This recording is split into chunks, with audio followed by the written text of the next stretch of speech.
Menetapkan bahwa seluruh kepemilikan perusahaan, aset bergerak, aset tidak bergerak, serta hak pengelolaan keluarga akan saya serahkan kepada.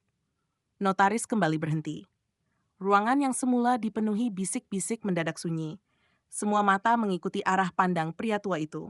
Ke kursi paling belakang. Ke tempat Dimas duduk. Jantung Dimas berdegup lebih cepat. Ia bahkan sempat menoleh ke belakang, mengira ada orang lain yang sedang diperhatikan. Tidak ada siapa-siapa, notaris menarik napas pelan. Dimas Prasetyo. Seisi ruangan membeku. Beberapa detik berlalu tanpa satu suara pun. Rian yang pertama kali berdiri. Apa? Bu Marni spontan merebut salinan wasiat dari tangan adiknya. Tidak mungkin. Tangannya gemetar membaca nama yang tertulis jelas di sana. Dimas Prasetyo. Bukan Rian, bukan Bimo, bukan anak kandung, bukan cucu kandung, melainkan menantu yang selama 6 tahun selalu mereka hina. Ini palsu, teriak Bu Marni. Mustahil ayah memberikan semuanya kepada orang luar. Notaris tetap tenang. Surat wasiat ini dibuat di hadapan dua saksi dan telah didaftarkan secara resmi. Saya tidak percaya. Rian menghantam meja. Pasti ada manipulasi. Saudara Rian, jawab notaris, setiap halaman memiliki tanda tangan dan sidik jari almarhum. Semua sudah melalui pemeriksaan hukum. Tapi, kenapa dia? Tunjuk Rian ke arah Dimas. Dia bahkan bukan cucu keluarga Santoso. Semua kepala menoleh ke arah Dimas. Pria itu sendiri tampak jauh lebih terkejut dibanding siapapun. Ada yang salah, ucapnya lirih. Pak Notaris, saya rasa kakek keliru. Bapak Dimas, notaris memandangnya dengan serius.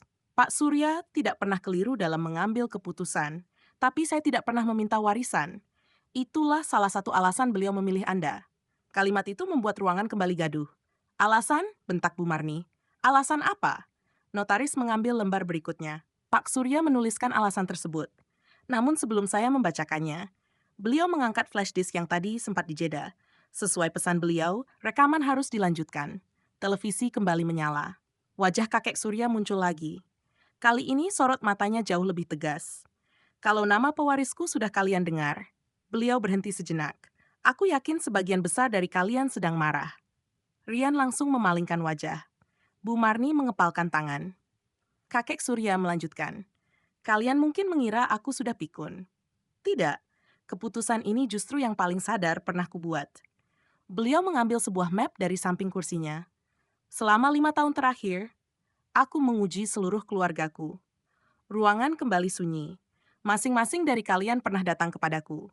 Ada yang meminta modal, ada yang meminta jabatan, ada yang meminta saham, ada pula yang hanya datang saat membutuhkan tanda tangan.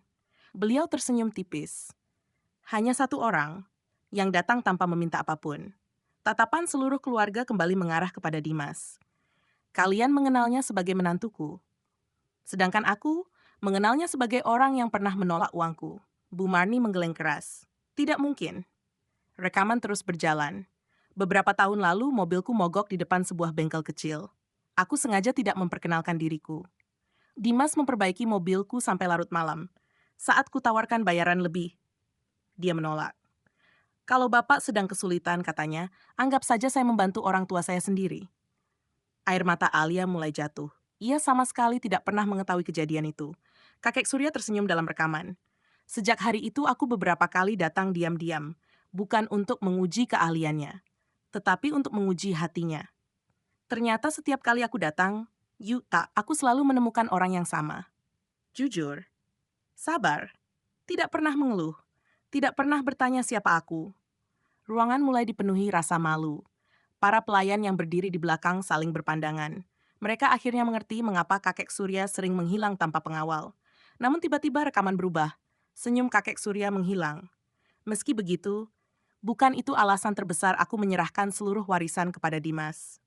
Kalimat itu membuat semua orang kembali menahan napas.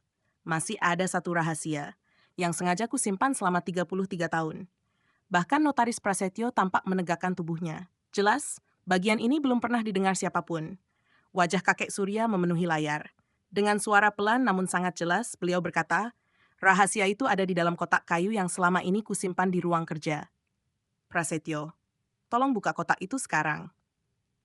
Semua mata langsung tertuju kepada notaris. Perlahan beliau membungkuk, meraih sebuah kotak kayu tua yang sejak tadi diletakkan di bawah meja tanpa disadari siapapun. Kotak itu memiliki ukiran yang sudah memudar dimakan usia. Di bagian atasnya terdapat sebuah tulisan kecil. hanya dibuka setelah Dimas ditetapkan sebagai pewaris. Notaris memegang kunci kecil yang tergantung di lehernya. Saat kunci mulai dimasukkan ke lubang kotak, tiba-tiba terdengar suara keras dari arah pintu. "Jangan dibuka!" Semua orang serentak menoleh.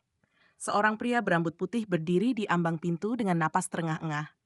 Tatapannya lurus mengarah ke kotak kayu itu. "Aku terlambat, tapi kalau kotak itu dibuka sekarang, seluruh keluarga Santoso tidak akan pernah sama lagi."